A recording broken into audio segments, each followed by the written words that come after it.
কিন্তু এই মুহূৰ্তৰ এটা ব্ৰেকিং নিউজ ধিঙৰ ডুমডুমিয়াৰ পুথিমাৰীত প্ৰচণ্ড মাৰপিটৰ ঘটনা 55 নম্বৰ ধিং বিধানসভা সমষ্টিৰ অন্তৰ্গত ডুমডুমিয়াৰ 107 নম্বৰ পুথিমাৰীৰ ভোট কেন্দ্ৰত সংঘটিত হৈছে এই ঘটনা ভোটদান প্ৰক্ৰিয়া চলি থকাৰ সময়তে হাৰি পতাক কেন্দ্ৰ কৰি প্ৰচণ্ড মাৰপিট এই দৃশ্য দেখুৱাইছো এই মাৰপিটৰ ঘটনাত কেইবাজনো লোক আহত হয় মাৰপিটৰ ঘটনায় উত্তপ্ত পৰিস্থিতিৰ সৃষ্টি কৰে সমগ্ৰ ভোট কেন্দ্ৰটো ঘটনাস্থলীত আৰক্ষী আৰু CRPF উপস্থিত হৈ পৰিস্থিতি নিয়ন্ত্ৰণ কৰে এয়া ধিঙৰ ডুমডুমিয়াৰ পুথিমাৰীৰ দৃশ্য প্ৰচণ্ড মাৰপিট 55 নম্বৰ ধিং বিধানসভা সমষ্টিৰ অন্তৰ্গত ডুমডুমিয়াৰ 107 নম্বৰ পুথিমাৰীৰ ভোট কেন্দ্ৰত এই ঘটনা সংঘটিত হৈছে ভোটদান প্ৰক্ৰিয়া চলি থকাৰ সময়তে হাৰি পতাক কেন্দ্ৰ কৰি প্ৰচণ্ড মাৰপিট এই মাৰপিটৰ ঘটনাত কেইবাজনো লোক আহত হয় মাৰপিটৰ ঘটনাই উত্তপ্ত পৰিস্থিতিৰ সৃষ্টি কৰে সমগ্ৰ ভোট কেন্দ্ৰটোত ঘটনাস্থলীত আৰক্ষী আৰু CRPF উপস্থিত হৈ পৰিস্থিতি নিয়ন্ত্ৰণ কৰে কিন্তু এক উত্তেজনাময় পৰিৱেশৰ সৃষ্টি হোৱা দেখিবলৈ পোৱা গ'ল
পৰৱৰ্তী খবৰ মৰিয়নি সমষ্টিক লৈ আশাবাদী বিজেপি প্ৰাৰ্থী ৰূপজ্যোতি কৰ্মী নতুন ভোটাৰৰ সঁহাৰিক লৈ আশাবাদী বিধায়কজন সপত্নীক ভোট কেন্দ্ৰত উপস্থিত হয় আৰু লগতে আন ভোট কেন্দ্ৰটো তেওঁ পৰিভ্ৰমণ কৰে তেতিয়াই সাংবাদিকৰ সন্মুখত কিছু বক্তব্য আগবঢ়ায় চাওক যেহেতু আমি পুৱাৰ ভাগৰ পৰাই ধাৰাবাহিকভাৱে প্ৰতিটো সমষ্টিৰ খবৰ যোৰহাট জিলাৰ প্ৰতিটো সমষ্টিৰ খবৰ দি আহিছোঁ আৰু এই মুহূৰ্তত মৰিয়নি সমষ্টিৰ এটা ভিতৰুৱা ভোট কেন্দ্ৰত উপস্থিত আছোঁ যিটো ভোট কেন্দ্ৰ চিন্তামণিগড়ত আছে ইতিমধ্যে এই কেন্দ্ৰটোত মৰিয়নি সমষ্টিৰ পূৰ্বৰ বিধায়ক ৰূপজ্যোতি কৰ্মী ডাঙৰীয়া আৰু এইবাৰ শাসকীয় মিত্ৰজোঁটৰ প্ৰাৰ্থী ৰূপজ্যোতি কৰ্মী ডাঙৰীয়া উপস্থিত হৈছে আমি কিছু ৰূপজ্যোতি কৰ্মী ডাঙৰীয়াৰ প্ৰতিক্ৰিয়া ল'ম ৰূপজ্যোতি কৰ্মী ডাঙৰীয়া আছে সপত্নীক তেওঁ প্ৰতিটো কেন্দ্ৰত গৈ তেওঁ ভোটাৰৰ খবৰ কিছু পৰিৱেশ তেওঁ চাইছে মই পোনে পোনে আপোনাৰ ওচৰলৈ আহিছোঁ প্ৰথমতে যেহেতু দেখিছোঁ যে আপুনি আজি দিনৰ ভাগত পুৱা ভোটাধিকাৰ সাব্যস্ত কৰাৰ পিছত যথেষ্ট কেন্দ্ৰলৈ গৈছে আৰু বহু সময় আছে ভোটাৰৰ পাৰ্চেণ্টেজ দেখিছোঁ যথেষ্ট আশাব্যঞ্জক পূৰ্বৰ তুলনাত যথেষ্ট ভোটাধিকাৰ ভোট সাব্যস্ত কৰিবৰ কাৰণে লোক ওলাই আহিছে কি ক'ব এই মুহূৰ্তত প্ৰথমতেতো মই মৰিয়নি সমষ্টিৰ ৰাইজৰ ওচৰত চিৰকৃতজ্ঞ তেখেতসকলৰ মৰম তেখেতসকলৰ সাহস প্ৰেৰণাই বা সহযোগিতাই আজি ৰাইজৰ সেৱাত ব্ৰতী হৈ আছিলোঁ 6 নম্বৰৰ বাবে প্ৰতিনিধিত্ব কৰিবলৈ ওলাইছিলোঁ প্ৰচাৰ অভিযানৰ কালচোৱাটো যিটো সঁহাৰি সেইটো বয়োজ্যেষ্ঠ ইয়াৰ সঁহাৰিৰ বাবে ৰাইজৰ ওচৰত মই চিৰকৃতজ্ঞ ধন্যবাদ জনাইছোঁ আৰু আজি মৰিয়নি সমষ্টিৰ 210টা ভোট কেন্দ্ৰ প্ৰায় 100টা ওচৰা-ওচৰি ভোট কেন্দ্ৰতে যি প্ৰধান বিৰোধী দল ৰাইজৰ দলৰ লগত কংগ্ৰেছ দল চামিল আছিলে বাওঁপন্থী দল চামিল আছিল সুপন্থী বাওঁপন্থী সকলো আছিলে বুলি ক'লেও ভুল নহ'ব এক প্ৰকাৰ আৰু আজি 100টা কেন্দ্ৰতে ওচৰা-ওচৰি তেওঁলোকৰ টেবুলে বহোৱা মানুহ নাই। 210টাৰ ভিতৰত যদি 100টাতে নায়েই মানুহ তেওঁলোক, তাতে বুজা যায় পৰিৱেশটো কি হৈ আছে। আৰু যদি ৰাইজৰ দলৰ কাৰ্যালয়সমূহ চাই, আজি নিৰ্বাচনৰ দিনা 100 মিটাৰ দূৰত্বত য'ত সাধাৰণতে টেবুল বহে প্ৰত্যেক বৰ্ষতে, আজি যদি পৰিৱেশটো চাই, আমাৰ ইয়াত যদি 100 তেনেকুৱা তাত 15-20 জন, ক'ৰবাত যদি আমাৰ 20 জন তেনেকুৱা এজন, তাতে প্ৰতিচ্ছবিখন ওলাই পৰিছে।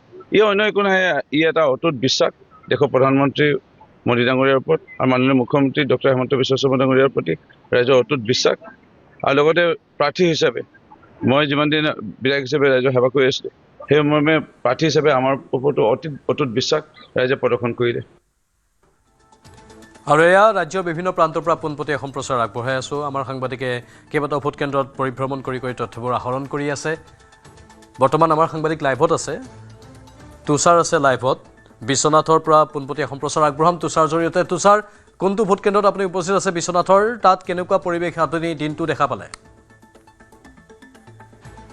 হয় প্ৰাঞ্জল, মই এই মুহূৰ্তত উপস্থিত আছো বিশ্বনাথৰ গলিয়াৰ এৰাবাৰী যি ভোট কেন্দ্ৰ, তাত উপস্থিত আছো। আৰু এই মুহূৰ্তলৈকে যি তিনি বজাৰ যি আমাৰ তথ্য আছে, 3 বজালৈকে বিশ্বনাথৰ যি 3টাকৈ সমষ্টি বিশ্বনাথ জিলাৰ, বিশ্বনাথ সমষ্টিত 64%, বিহালী সমষ্টিত 77% আৰু গহপুৰ সমষ্টিত 75% ভোটদান ইতিমধ্যে সম্পন্ন হৈছে। আৰু ভোটদানৰ হাৰ যথেষ্ট বৃদ্ধি পোৱা পৰিলক্ষিত হৈছে। আৰু এই ভোটদানৰ হাৰ 80% অতিক্ৰম কৰিব বুলি আচলতে ধাৰণা কৰা হৈছে। কাৰণ এতিয়াও যিহেতু ভোটদান শেষ হ'বলৈ আৰু কিছু প্ৰায় 1.5 ঘণ্টা সময় বাকী আছে। কাৰণ 5 বজাৰ লগে লগে যিহেতু ভোটদান শেষ হ'ব, গতিকে প্ৰায় আধা ঘণ্টাৰ পৰা 1 ঘণ্টা ইতিমধ্যে বাকী আছে। আৰু সেয়েহে দেখিবলৈ পোৱা গৈছে যে ৰাইজ এতিয়াও কিন্তু এই ভোট গ্ৰহণ কেন্দ্ৰত দেখিবলৈ পোৱা গৈছে শাৰী পাতি তেওঁলোক শাৰী পাতি আছে আৰু ভোট দিবলৈ তেওঁলোক আহিছে। এয়া আমি দেখুৱাই আছো এই গলিয়াৰ পৰিৱেশ। মই আপোনাৰ কাষলৈ আহিছো, ভোটদানৰ হাৰ কিন্তু বৃদ্ধি পোৱা দেখিবলৈ পোৱা গৈছে এইবাৰ।